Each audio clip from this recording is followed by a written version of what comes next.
പന്ത് കൊണ്ട് സുവർഗം കെട്ടിയതിൽ പന്ത് കൊണ്ട് മാളിക തീർത്ത് പന്തിന്റെ അത്തർപൂശ് പന്തിന്റെ പടപ്പാട്ട് പാടി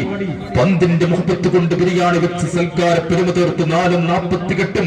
400 പേർക്ക് വിരുന്നൊരുക്കി പന്ത് കളി കണ്ട് ഭ്രാന്തായ ആ നാടിലെ ഇജ്ജും കജ്ജും പജ്ജും നെഞ്ചും പറയുന്ന ആ നാട് അടിമച്ചങ്ങലയുമായി വന്ന ബ്രിട്ടൻ പട്ടാളത്തെ വാഴക്കൊമ്പ് വെട്ടുന്നത് പോലെ വെട്ടിക്കെടുത്ത് കോട്ടക്കുന്നിന്റെ മുകളിൽ അടക്കം ചെയ്ത ആ വലിയ പ്രമാണിമാരില്ലേ പൂക്കോയത്തങ്ങൾ കെട്ടിക്കൊടുത്ത ഏലസിന്റെ കരുത്തിൽ ഒരു വെടിയും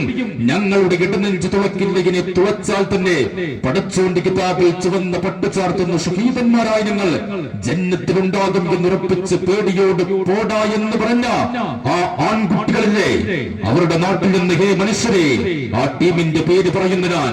30 വർഷം മുമ്പ് എൻഫീൽഡ് വെള്ളത്തിൽ താടിയും കണ്ണടിയും തൊപ്പിയും വെച്ചൊരാൾ കവാത്ത് പറമ്പിലേക്ക് ഇറങ്ങി.